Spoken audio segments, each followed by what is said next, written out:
গতকালকে আপনাদের কে যেন একটা প্রশ্ন পাঠাইছিলেন যে আল্লাহ যদি হাজির নাজির হয়ে থাকেন তাহলে তো আল্লাহ সবখানে আছেন, মেরাজের রাত্রে নবী আরশে গেলেন কত, জমিনেই তো আল্লাহর সাথে সাক্ষাৎ করে কথাবার্তা বলতে পারতেন। এই যে একটা প্রশ্ন, আমি প্রশ্নের জবাব দেওয়ার আগে বলতে চাই, আল্লাহ হাজির নাজির হইলে যদি জমিনেই আল্লাহর সাথে সাক্ষাৎ করা যায়, আরশ আসমানের উপরে নেওয়ার কোনো দরকার থাকে না। নবী হাজির নাজির হইলে তো আল্লাহ আরশে আসেনই, আবার যাবেন, যাওয়ার কি দরকার বাকি থাকে? আমার প্রশ্নের যেই জবাব আপনার প্রশ্নের সেই জবাব। আল্লাহ হাজির নাজির হইলে যদি জমিনেই আল্লাহর সাথে দেখা করতে পারেন, আসমানের উপরে যাওয়ার দরকার বাকি থাকে না। তাহলে নবী হাজির নাজির হইলে তো নবী আসমান আরশের মধ্যে হাজির নাজির আসেনই, আবার যাওয়ার কি দরকার বাকি থাকে? আমার প্রশ্নের যেই জবাব তোমার প্রশ্নের সেই জবাব। আসল জবাব হলো আল্লাহ হাজির নাজির একটা ব্যাখ্যা মতে, যার যার মন গড়া বুঝ মতো আল্লাহ হাজির নাজির না। বলুন, আল্লাহ হাজির নাজির যার যার মন গড়া ব্যাখ্যা মতো না একটা সহি ব্যাখ্যা মতো? হ্যাঁ। আর আল্লাহ হাজির নাজির আরেক ব্যাখ্যা মতো, আল্লাহ কোন স্থানে অবস্থান করেন না। সত্যের পথ অবলম্বন করুন। KH Islamic media. 2 নম্বর উদাহরণ হইল ইমামুল মুরসালিন। বলুন, ইমামুল মুরসালিন, তার বিবরণ হইল হাদিস শরীফে উল্লেখ আছে, অনেক লম্বা হাদিস। মুহাম্মদুর রাসূলুল্লাহ সাল্লাল্লাহু আলাইহি ওয়াসাল্লামকে মেরাজে আল্লাহর সাক্ষাতে নিয়ে যাওয়ার জন্য জিবরিল ফেরেশতা আগমন করলেন। গতকালকে আপনাদের কে যেন একটা প্রশ্ন পাঠাইছিলেন যে আল্লাহ যদি হাজির নাজির হয়ে থাকেন তাহলে তো আল্লাহ সবখানে আছেন, মেরাজের রাত্রে নবী আরশে গেলেন কত, জমিনেই তো আল্লাহর সাথে সাক্ষাৎ করে কথাবার্তা বলতে পারতেন। এই যে একটা প্রশ্ন, আমি প্রশ্নের জবাব দেওয়ার আগে বলতে চাই, আল্লাহ হাজির নাজির হইলে যদি জমিনেই আল্লাহর সাথে সাক্ষাৎ করা যায়, আরশ আসমানের উপরে নেওয়ার কোনো দরকার থাকে না। নবী হাজির নাজির হইলে তো আল্লাহ আরশে আসেনই, আবার যাবেন, যাওয়ার কি দরকার বাকি থাকে? আমার প্রশ্নের যেই জবাব আপনার প্রশ্নের সেই জবাব। আল্লাহ হাজির নাজির হইলে যদি জমিনেই আল্লাহর সাথে দেখা করতে পারেন, আসমানের উপরে যাওয়ার দরকার বাকি থাকে না। তাহলে নবী হাজির নাজির হইলে তো নবী আসমান আরশের মধ্যে হাজির নাজির আসেনই, আবার যাওয়ার কি দরকার বাকি থাকে? আমার প্রশ্নের যেই জবাব তোমার প্রশ্নের সেই জবাব। আসল জবাব হলো আল্লাহ হাজির নাজির একটা ব্যাখ্যা মতে, যার যার মন গড়া বুঝ মতো আল্লাহ হাজির নাজির না। বলুন, আল্লাহ হাজির নাজির যার যার মন গড়া ব্যাখ্যা মতো না একটা সহি ব্যাখ্যা মতো? হ্যাঁ। আর আল্লাহ হাজির নাজির আরেক ব্যাখ্যা মতো, আল্লাহ কোন স্থানে অবস্থান করেন না।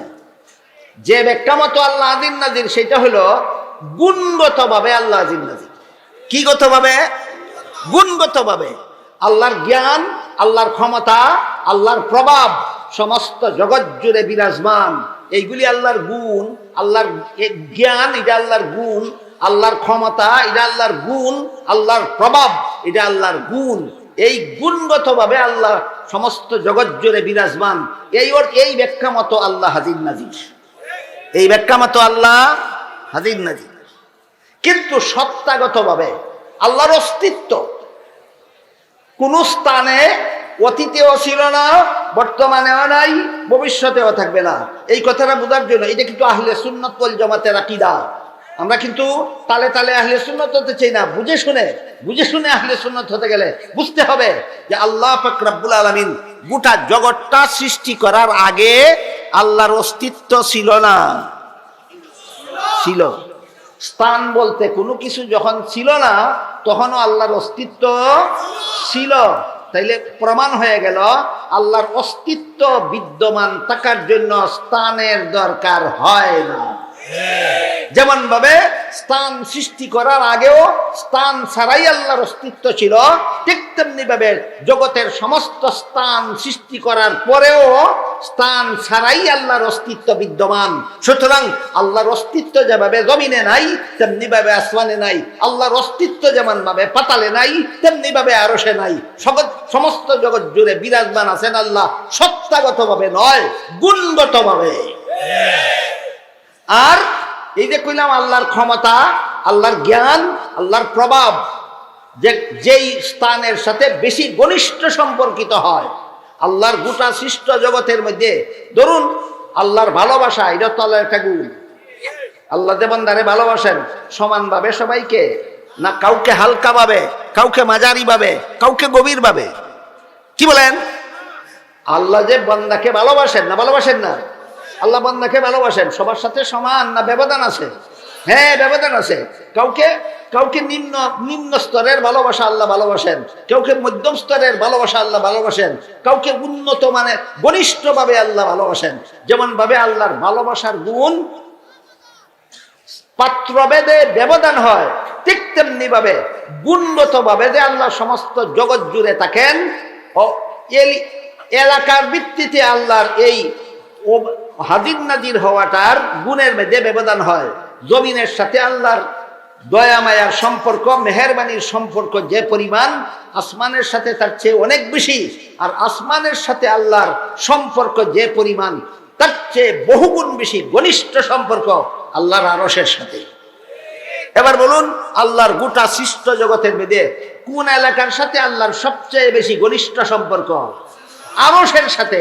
আর আল্লাহর বান্দাদের মধ্যে কোন বান্দার সাথে আল্লাহর সবচেয়ে বেশি ঘনিষ্ঠ সম্পর্ক? মুহাম্মাদুর রাসূলুল্লাহর সাথে সবচেয়ে বেশি ঘনিষ্ঠ সম্পর্ক মুহাম্মাদুর রাসূলুল্লাহর সাথে। আস্থানের বেলায় সবচেয়ে ঘনিষ্ঠ সম্পর্ক আরশের সাথে। সুতরাং ঘনিষ্ঠ সম্পর্ক সম্পন্ন ব্যক্তিকে ঘনিষ্ঠ সম্পর্ক সম্পন্ন এরিয়ায় নিয়ে আগে যাওয়ার জন্য আল্লাহ মেরাজের রাত্রে মুহাম্মাদুর রাসূলুল্লাহকে আরশ পর্যন্ত নিয়ে গেলেন। এটা হলো আপনাদের প্রশ্নের জবাব। দুঃখিত, আমি প্রশ্নের জবাব দিতে গিয়ে মূল আলোচনার থেকে আলোচ্য বিষয় থেকে একটু এদিক সেদিক হওয়া লাগছে। এখন মূল আলোচ্য বিষয়ের দিকে যাই। মেরাজের রাত্রে জিবরিল ফেরেশতা মুহাম্মাদুর রাসূলুল্লাহ সাল্লাল্লাহু আলাইহি ওয়াসাল্লামকে মেরাজে নিয়ে যাওয়ার জন্য আল্লাহ পাঠাইলেন। আল্লাহ বলেন, সুবহানাল্লাযী আসরা বিআবদিহি লাইলাম মিনাল মাসজিদিল হারামি ইলাল মাসজিদিল আকসা আল্লাযী বারাকনা হাওলাহু লিনুরিয়াহু মিন আয়াতিনা ইন্নাহু হুয়াস সামিউল বাসীর।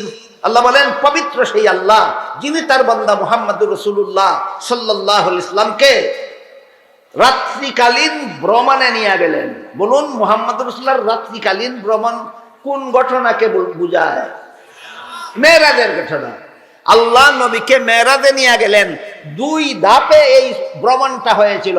প্রথম ধাপের ভ্রমণ হয়েছিল মক্কা শরীফ থেকে বাইতুল মুকাদ্দাস পর্যন্ত, আর দ্বিতীয় ধাপের ভ্রমণ হয়েছিল বাইতুল মুকাদ্দাস থেকে আল্লাহর আরশ পর্যন্ত।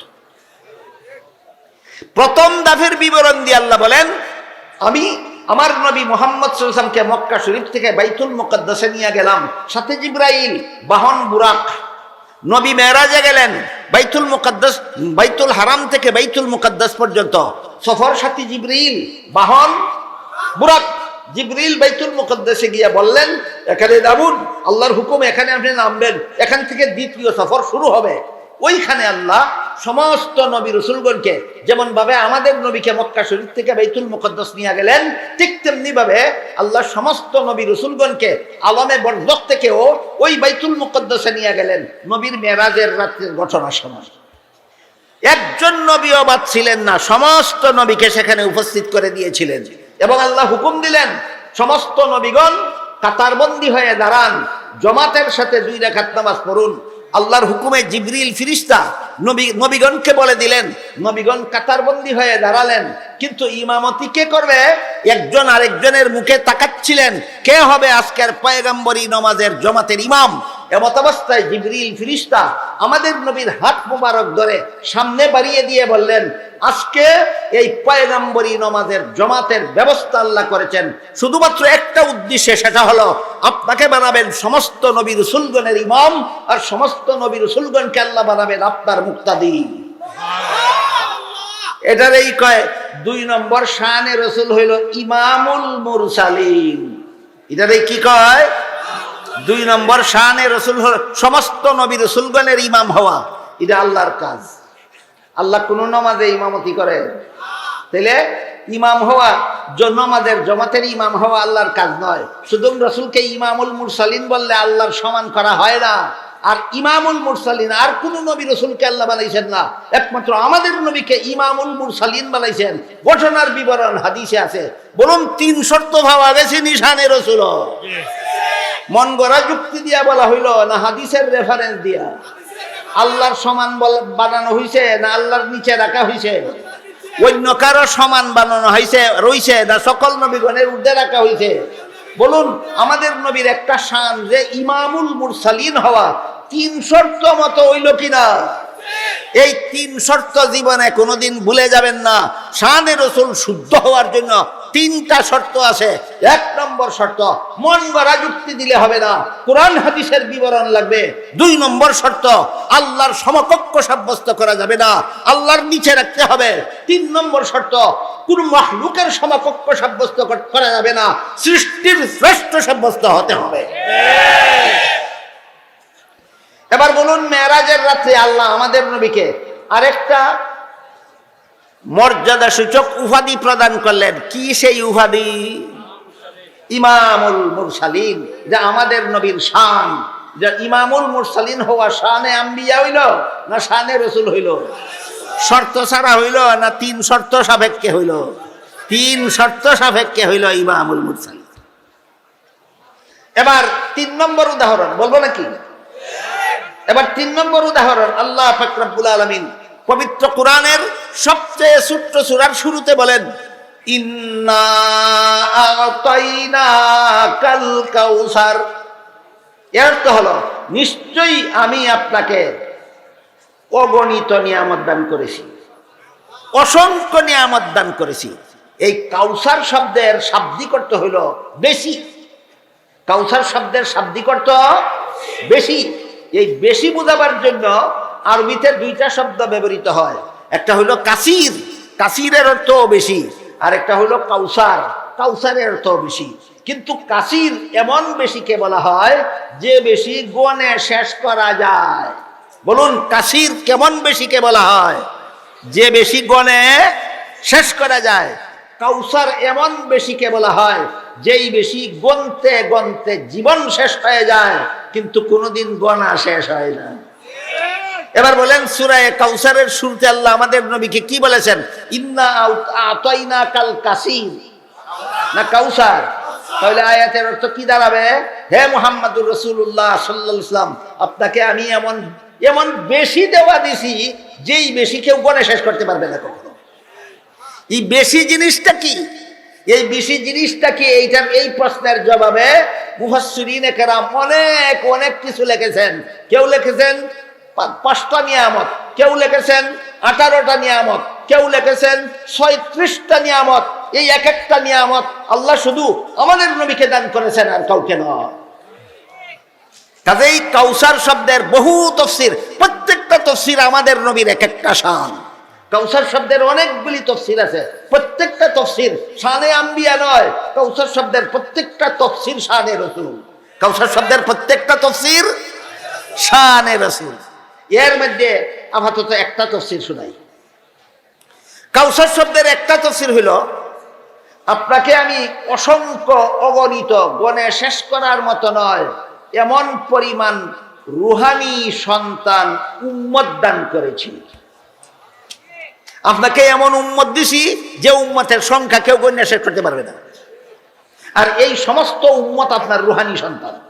কেন আল্লাহ সূরা নাজিল করেছিলেন? নাজিল করেছিলেন একটা বিশেষ ঘটনা আছে। আল্লাহ আমাদের নবীকে অনেক ছেলে সন্তানও দান করেছিলেন, অনেক মেয়ে সন্তানও দান করেছিলেন, কিন্তু ছেলে সন্তানগণ শিশুকালেই ইন্তেকাল করেছিলেন। আমাদের নবীর ছেলে সন্তানগণ শিশুকালেই ইন্তেকাল করেছিলেন। মেয়ে সন্তানেরা বয়স্ক হয়েছিলেন, বিয়া শাদী হয়েছে, তাদের আওলাদ বর্তমানেও দুনিয়াতে আছে, কিয়ামত পর্যন্তও থাকবে। কিন্তু আমাদের নবীর ছেলেগণ বিয়ার বয়স হওয়ার আগেই, সাবালক হওয়ার আগেই আল্লাহ তাদেরকে মৃত্যু দান করেছেন। এই সমস্ত ছেলেদের মৃত্যুবরণ করার কারণে আবু জাহাল, আবু লাহাব, আস ইবনে ওয়াইল, এই সমস্ত মক্কার মূর্তি পূজারী কাফিরদের বড় বড় নেতারা বলতে লাগলো, মুহাম্মদ আটপোড়া, আটকুরা বলার যুক্তি, ছেলে বাঁচে না। যার ছেলে বাঁচে না তার বংশ রক্ষার কোনো উপায় নাই, তার সুনাম দুনিয়াতে থাকবে না। যেই লোকটার ছেলে নাই, এ দুনিয়ার থেকে মারা গেলে পরে দুনিয়ার থেকে তার সুনাম চিরকালের জন্য বিদায় হয়ে যাবে। এমন লোকরে পরিভাষাগত ভাবে আটকুরা বলা হয়। আমাদের ভাষায় বলি আটকুরা, কোরআনের ভাষায় বলে আবতার। কোরআনের ভাষায় বলে আবতার। আবু জাহাল আমাদের নবীর ছেলেগণ শিশুকালে মারা যাওয়ার কারণে আবতার বলে গালি দিতে লাগলো, আটকুরা বলে গালি দিতে লাগলো। আবুল আহাব আমাদের নবীর ছেলেগণ শিশুকালে মারা যাওয়ার কারণে আটকুরা বলে গালি দিতে লাগলো। আস ইবনে ওয়াইল এবং তাদের দলবল আমাদের নবীর ছেলেদের শিশুকালে মারা যাওয়ার কারণে আটকুরা বলে গালি দিতে লাগলো। এর প্রতিবাদে আল্লাহ সূরা কাউসার নাযিল করে নবীকে সান্ত্বনা দিয়ে বলেন, ইন্না আতাইনাকাল কাউসার, আপনার মাত্র 4টা ছেলেকে আমি, বংশগত ছেলেকে আমি শিশুকালে মরণ দিয়েছি বিশাল বিশাল কৌশলগত কারণে। ও কারণেই না, অনেক কৌশলগত কারণে। আপনারা যদি ধৈর্য ধরে শোনেন, অন্তত একটা কৌশল বলি।